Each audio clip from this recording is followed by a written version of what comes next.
welcome to Daily Debrief brought to you by People's Dispatch. I'm Pragya. Today's episode, we talk about the weapons used to spread destruction in Yemen for close to 8 years. We'll also discuss a very recent US Supreme Court ruling in the NSO case, the Pegasus spyware scandal. Is it inching towards conclusion or caught up in political jostling? And finally, we go to India for a conference of its biggest union of women, the All India Democratic Women's Association. Stay with us. An Oxfam report has detailed the tragedy of the war in Yemen led by Saudi Arabia and its allies, millions displaced, thousands starving, and access to international aid blocked. The report highlights how some of the weapons that caused this destruction, from the sheer volume of attacks to their impact on civilians, came from the United States and United Kingdom. They are supplying weapons to the Saudi-led alliance against their own assurances, international law and convention. Abdul from People's Dispatch joins us with more on the purpose and significance of this report. Abdul, can you begin by telling us what the details of the Oxfam report are, what it says about what has happened in Yemen? I think the report goes up to 2022 February. Yeah. So the report is primarily what Oxfam claims is a part of its attempt to kind of create evidences for a lawsuit filed by the Campaign Against Arms Trade, a UK-based NGO which basically works against war.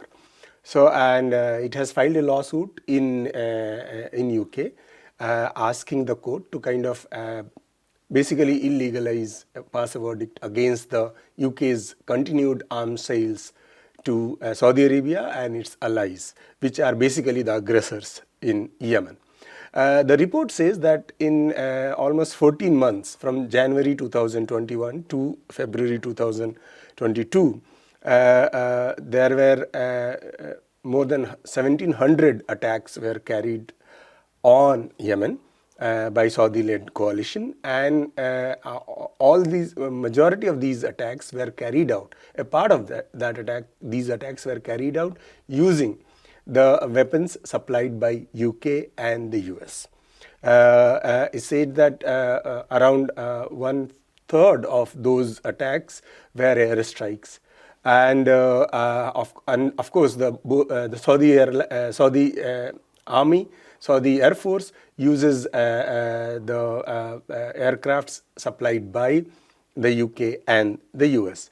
And it says that because of these attacks, around 89 Yemeni citizens were killed in this period, and more than 136 were injured. And it also, of course, talks about how these attacks, 19 of them, had targeted hospitals and the clinics. So these attacks, the report details about how these attacks have basically caused displacement in Yemen and has led to the destruction of civilian infrastructure and added into the ongoing misery of the Yemeni people. The reports basically talks about immediate cessation of supplies to weapon supply of weapon to Saudi Arabia and its allies, and it also talks about how the attacks continued despite the fact that there were attempts to kind of create truce and so on and so forth. According to report, by the way, report quotes statistics, Campaign Against Arms Trade statistics, which says that since 2015, when the war began in Yemen, UK has supplied weapons worth of $28 billion to Saudi Arabia alone. Okay. That is in addition to what has been supplied by the US, which is much larger amount. Okay, Abdul. So, the thing is, the campaign has actually brought attention to this issue of, where the weapons are coming from for quite a while now. Can you talk about the impact these weapons are having on the Yemeni people, and also what could be the follow-up to, a report like this? Exactly. See, as I said before, apart from the UK's ally, US, has been the primary supplier of weapons to Saudi Arabia and its allies. Despite the fact that both there was a court verdict in 2019 in UK, which basically said that such supplies of weapon to Saudi Arabia for the use in Yemen is illegal. And therefore it kind of imposed a moratorium on such exports.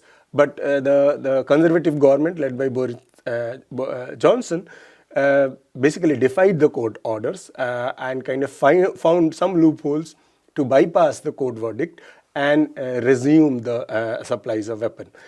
Similar things have happened with the US also. When Joe Biden administration came to power, it pledged that it will not have any role in Yemen war, and it will seize all supplies of weapon to Yemen. To Saudi Arabia and its allies. But within months, they resumed the supplies, and it has supplied much, as I said before, much more in volume of weapons to Saudi Arabia and its allies. These weapons are used to carry out hundreds of airstrikes in primarily the Houthi-controlled areas of Yemen, which is the most populous region in the country, where the major cities are located, where the majority of population lives. And when these airstrikes are carried out, airstrikes and other, of course, artillery attacks and so on and so forth, those attacks are indiscriminatory, mostly targeting the civilian infrastructure. And when, apart from killing and maiming the individual citizens in these regions, it also caused a massive displacement, because thousands of houses of the civilians have been destroyed. Even the temporary shelters built by the local administration there to kind of give shelter to people who are displaced have been twice again destroyed by the bombings. And therefore, according to the UN statistics, millions of Yemenis have been displaced, apart from them being killed and maimed and so on and so forth. Apart from, we should also know that apart from these physical attacks, Saudi Arabia-led coalition has also imposed a land, sea and air blockade of the country, which basically prevents millions of Yemeni citizens from having access to basic things like food, medicine, and so on and so forth, which is the major cause for the large-scale deaths in Yemen. According to the UN, just to give statistics, around 400,000 Yemenis have died since 2015 due to the war, and majority of those deaths were caused not by the airstrikes and attacks, but by due to the blockade, because of the lack of medicine, lack of food, and so on and so forth. Abdul, thanks for that update, and Abdul will be back with you in just another minute for our next segment. In the United States, the Supreme Court has said the NSO Group, an Israeli company, does not have immunity from prosecution. The NSO Group made Pegasus, the software used around the world to spy on dissidents, journalists, rival politicians, and many others. The Pegasus scandal was revealed to the world in 2019 thanks to independent research and journalists. WhatsApp and other US tech companies sued NSO thereafter for unauthorized access to servers and other claims. We return to Abdul for an update on this case and also the rather fluid position the United States establishment has adopted since the scandal broke. Abdul, the Pegasus story has been going on since 2019. Can you tell us what the Supreme Court in the United States has said? In a verdict on Monday, the US Supreme Court basically rejected the appeal filed by the Pegasus, the company which owns the Pegasus spyware, NSO, Israeli company, and says that the company does not enjoy any kind of immunity. And it is just a private company which has basically issued certain kind of spywares, and then it does not have an entity. It should not be treated as an entity at par with the foreign diplomatic missions and so on and so forth. So basically, it paves the way for the case against Pegasus, against NSO to continue, which has been filed primarily by the Meta, the WhatsApp company which owns the WhatsApp, and but that is not the only company which has filed the case against NSO. There is a case filed by Apple Inc., and then there is a case filed by another FRO group. In US itself, there are other cases going on in different other parts of the world. Absolutely. So after this verdict, basically, of course, the lawsuit against NSO will proceed in the US. Okay, so Abdul, can you talk about the NSO case? What happened exactly? Just to remind our listeners and viewers again that what happened, why it was actually it shook up the entire world. Yeah. So what was the case, and where can we expect it to go next? Because I think the immunity claim has been denied previously. So will this continue? Yeah, in fact, the US government also has kind of blacklisted NSO group, calling it its activities as a threat to national security. Right, very interesting. Very interesting thing.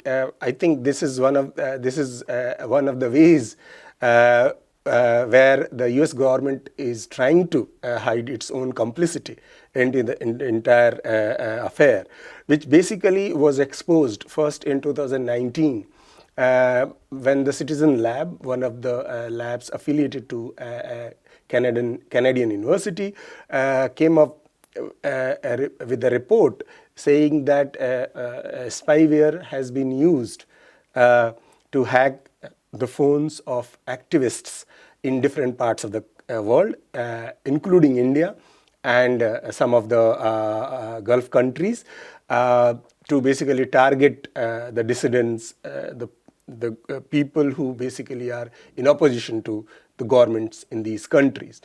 Dissidents such as the journalist Jamal Khashoggi, who was killed brutally, allegedly by the Saudi operatives. Apart from, so after that, in 2021, there was an international consortium of different newspapers, along with the Amnesty International and Paris-based Forbidden Stories. Yes. They came up with a series of reports which basically listed hundreds of people from all across the world who have been targeted by this spyware, using this spyware, both by the government, primarily by the government entities. And since then, there has been different cases filed against the NSO group in France, in India. Investigations are going on in France, in India, in Morocco, in US, as we mentioned, saying that this company should be banned and there should be action taken against it. The company's argument is that it only sells its spyware to the government entities, and hence it is not responsible for how the governments are using it. Okay. But that has not been accepted, and therefore even the Israeli government was forced, because there were cases of how this spyware has been used by the Israeli government against their own officials. And therefore, there has been action taken by the Israeli government. The exports from the NSO group has been suspended, and there is an investigation going on in Israel as well. If you see the history of it, Israel has a very long history of being a supplier of such spyware. So NSO is one company, but there are many other companies which have been alleged recently for supplying similar kind of spyware. There is a report in the Middle East Eye yesterday, which talks about how Bangladesh has bought spyware from another Israeli company. Then there is another report which talks about other countries who have bought spyware from some other countries in some other companies in Israel. Okay. So this is not the trade of spyware, and the development of spyware is not limited to one company. There are many companies in Israel, and most of these companies have direct links with the either the ruling establishment or with some big politician. For example, on the company is also there is a share by Ehud Barak, former Prime Minister of Israel. So it seems that Israel, given its kind of experiments with the Palestinian people in the occupied territories, uses that occupation to test its skills of developing spywares, and then it sells those spywares all across the world to different governments, which basically have a group of people whom they want to target. So human rights activists, journalists, dissidents, sometimes their own political opponents have been targeted using the Israeli spyware. All right, Abdul, thanks a lot for that very informed. Women have pledged to counter every social and economic problem India and its people confront at a recent conference of the All India Democratic Women's Association, also known as IDWA. The Progressive Alliance, representing women from all walks of life and from across the country, will contest the ideas and objectives of the ruling right-wing party in India and its regressive outfits in the run-up to the 2024 national election. Numerous stalwarts of the women's movement attended the event, preparations for which were long underway. Surangya Kaur from People's Dispatch was at the conference held in the Indian state of Kerala, and she'll update us on what happened. Thanks for joining us, Surangya. You were at the IDWA conference actually. Can you tell us what happened at the conference, what it was like and why it was held? Right. So let me start by firstly talking a little bit about the organization itself, which is, the All India Democratic Women's Association, or IDWA in short. It is, arguably the largest women's organization in India. It has a membership of nearly 10 million women across the country, and recently it completed 40 years of existence. And throughout this time, the organization has been taking up various gender-related issues to get closer to its stated aim of achieving equality, democracy, and women's emancipation. And this was its 13th national conference. Around 850 delegates came from 26 states and union territories of the country, and they participated in this conference. And they were representing this membership of nearly 10 million women, and the ground level issues and challenges which are being faced by these women across the country on this national platform. So this conference was held in Kerala, in the capital city, Thiruvananthapuram.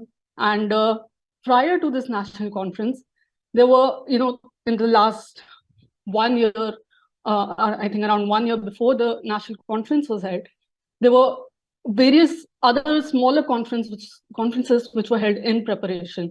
So they were starting by 40,000 unit level conferences. So there are different levels in the structure of this organization, starting from the smallest area level units, and then going up to the district committees, and then going up to the state level committees.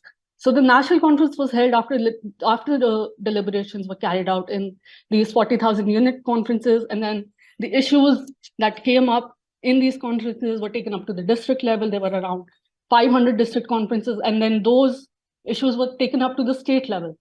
And at the end of all this, all the various issues from the ground level were taken up at the national level conferences, and that basically brought together, presented the most pressing challenges which are facing the women in India currently. So, a nationwide picture came in front, and the most urgent issues facing women came to light.